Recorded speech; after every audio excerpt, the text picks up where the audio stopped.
Hi guys, my name is Tito. I make videos on personal finance, saving and investing most of the time, but some other times I talk about other things, like today when I'll be reviewing the new Moses Inwang film, Lockdown.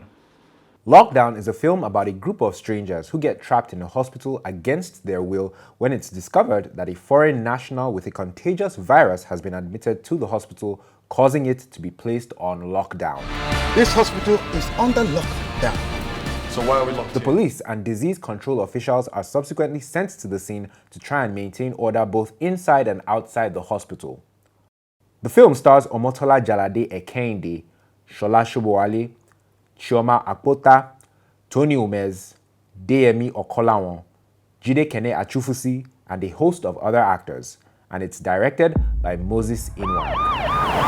Now, I saw this movie at the premiere on Sunday, May 23rd, I believe it was. And if there's time, towards the end of this review, I'll talk about the issue that I have with premieres of Nigerian films and the fact that they start so late and how annoying it is. So I'll talk about that if there's time. But I also have to say that this review, there will be mild spoilers in this movie review because it will be hard to give a review of this film without talking about certain elements, key elements of the movie. That said, if you're watching this review to find out if this film is worth your time and your money, I will say yes, it is worth your time and money from the little that I saw, because I didn't finish the film. I will talk about why I didn't finish the film, but from the about 60 to 70% of the movie that I saw, this film is worth it. It's captivating, it's interesting, but it wasn't perfect. So yes, if you want to find out if it's worth your time and your money, yes, it is. But from here on out, if you don't want spoilers, you might as well end the review or end the video right now, because from here on out, we're in spoiler territory. So let's begin with the performances. Jidekene Achufusi was one of the key characters in the movie. As you can tell from the trailer, him and a friend of his, well, they're actually business partners in the movie. They got stuck in the hospital, which was placed under lockdown. They were on their way to do some business when they got stuck in the hospital. And because of that, he was a very belligerent, very angry, frustrated character. And I liked that. It was different from the other roles I've seen Jidekene in. I've seen him in two other movies, Living in Bondage 2 and Kambili. And these three roles that I've seen him in are very different, which proves to me or shows to me that Jidekene is a dynamic actor. He can do different kinds of roles, and I appreciate that. In fact, in this movie, he was one of the better actors, if I must say. Chioma Akpotha. Chioma Akpotha is a fantastic actress. I've never talked about her in these my reviews, but I've seen her in a couple of films, the last of which was Omogeto, the Saga. She's a brilliant actress. She really commits to her role. In this movie, she played a nurse in the hospital, and Chioma really gets into her roles, and you don't see Chioma, you see the character, for me anyway. So she was really good in this film. Another actor who was in this film was Tony Umez. And I saw a different Tony Umez, to be honest. He played a dispatch rider who got stuck in the hospital as well, but who was also going through his own life issues. And that dualism was very well performed, to my surprise, by Tony Umez. He was really going through some things. What he was going through in this movie really reminded me of that 2004 movie Crash, which, told the story of different individual characters and the challenges that they were going to and how their stories were sort of intertwined. And when you see it, you will understand. But I appreciated his acting. He wasn't the lover boy that we all know him as, or typically know Tony Umez as. And he was particularly frustrated. What he was going through, what his character was going through in this movie, you really feel for the guy, and you feel like this guy is about to snap. He's about to just lose it at any moment. And his physical acting, his facial expressions really conveyed the message. And I was very pleasantly surprised by Tony Umez in this movie. Inidinma Okojie.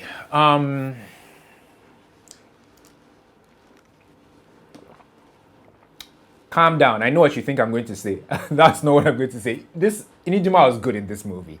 Not to say that she typically isn't good in other movies, but I have an issue with Inidinma's roles, not with Inidinma.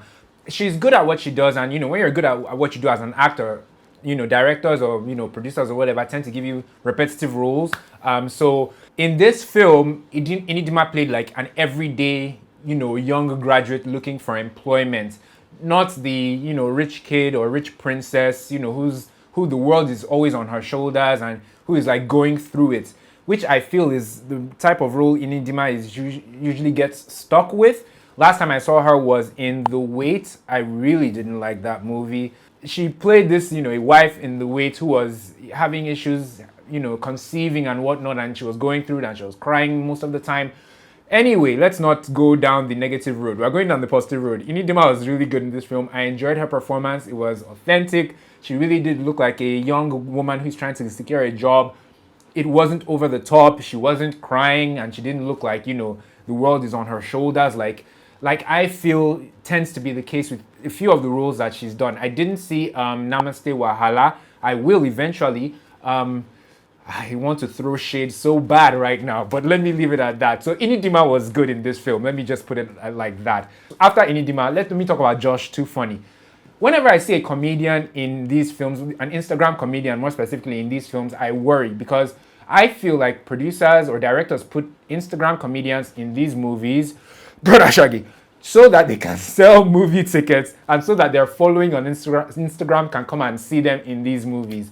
It's business at the end of the day, but I also feel like it's a bit of a cop-out. So when I saw Josh Too Funny, on the poster, I was a bit worried. I've never seen Josh Too Funny in a movie. This was the first one.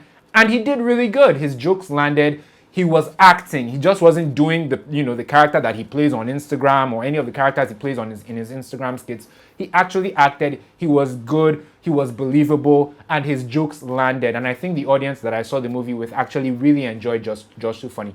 He was actually one of the better elements of the movie, so they got it right with him in this film. Special mention to my friend Chinonso Arubayi.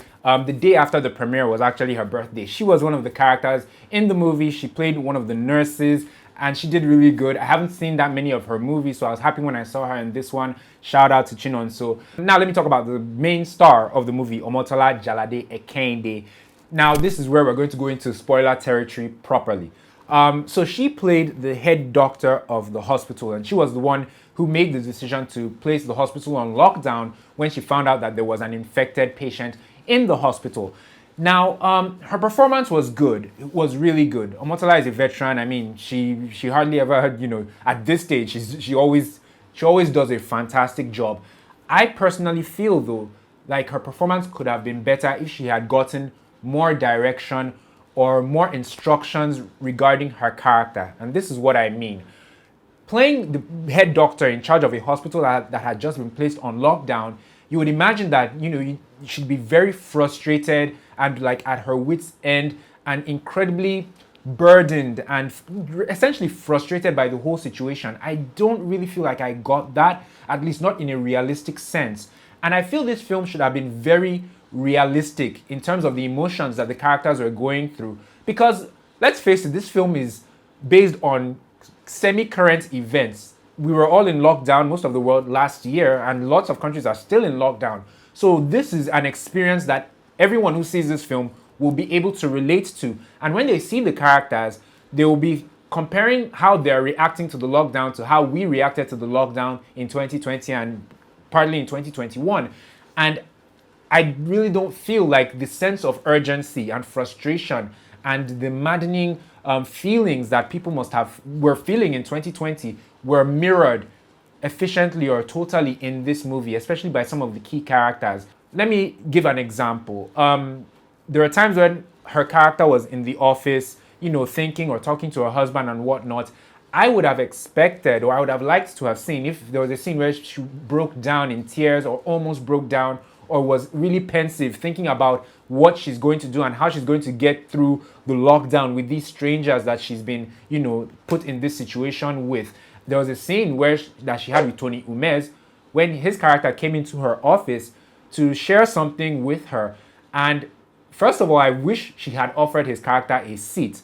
That would have been more realistic, but she didn't. He just stood there. Even if Tony Umez's character said, upon being offered a seat, if he had said, no, thank you, I'd rather stand, that would have been fine. But that it felt like a disconnect. It didn't feel real in that situation. If, somebody that you're in lockdown with comes into your office and he's just standing there, you don't offer him a seat.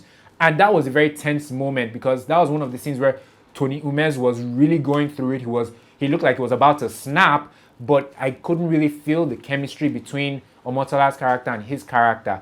And like I said, I think it boiled down to, the directing. I'm sure if she had been given that instruction, she would have delivered it.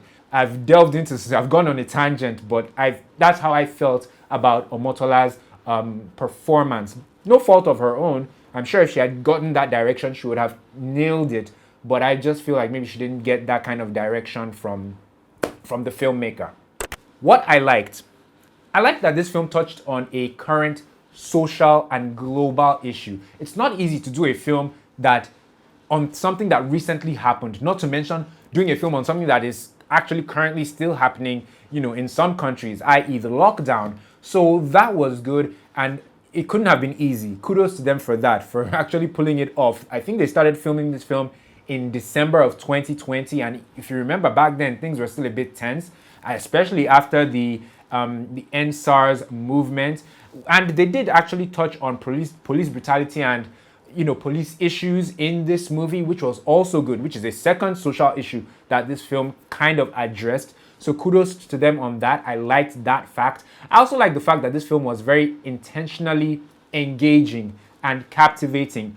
I didn't finish the film, like I said. I think I watched about 70% of it. I liked it enough that I'm going to go back and finish the film. And that doesn't happen very often. So yeah, for those two reasons and a few others, I liked the film. What I didn't like. Now, it pains me to say this because this was actually a good film and I enjoyed it. But to be honest, I had to turn to my friend because there was another friend of mine there who also works in the media. I turned to him and I said, the dialogue in this film is a bit poor. And he agreed. The dialogue between the actors, it didn't feel real. And I don't know why I'm stuck on this film wishing that this film felt real. I guess it's because lockdown is something that I, as an audience member, went through recently. So I wanted the film to be as realistic as possible, perhaps. But the dialogue between most of the actors just didn't hit home for me. And it was a bit cringy. I wanted to let it go. I wanted to just overlook it, but it happened a number of times, or so many times, that I had to turn to my friend and say, man, the dialogue in this film isn't it. There was that. There was also the background music.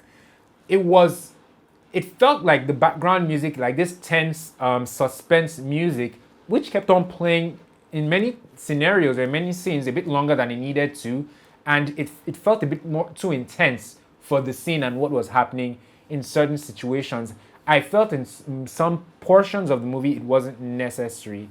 Finally, there were continuity lapses in this film. One too many continuity lapses. One of which was when Inidinma's character, I think when we first get introduced to her, she's going for a job interview and she walks through a gate of a company, and on that gate is a sticker that says no mask, no entry.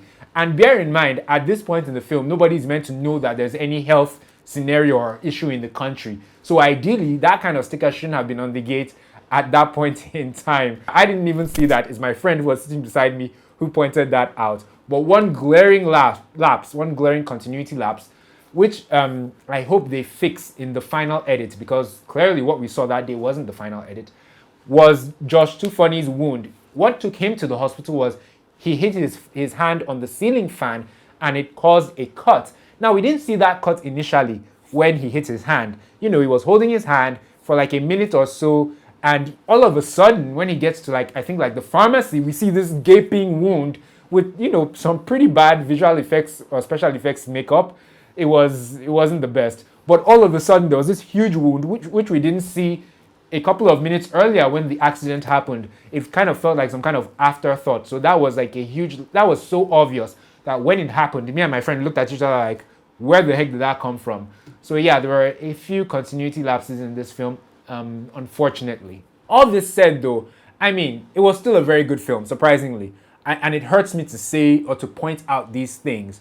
I don't know how much of them are just my own personal observations or the way I feel about these things.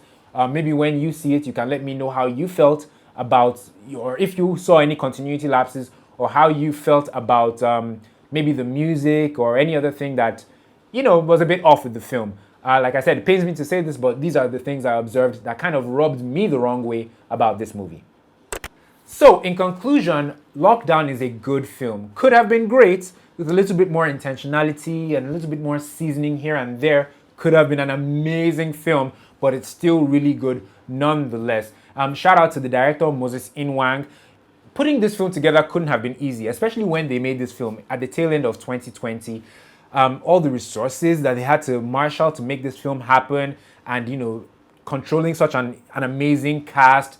When you watch this film, the effort that went into producing this film won't be lost on you as an audience member. So once again, kudos to Moses Inwang and his cast and crew for making this awesome film. I think it's worth your time as an audience member to go and see this film. It's enjoyable, it's captivating. I think you'll like it. So yeah, it's worth your time and your money.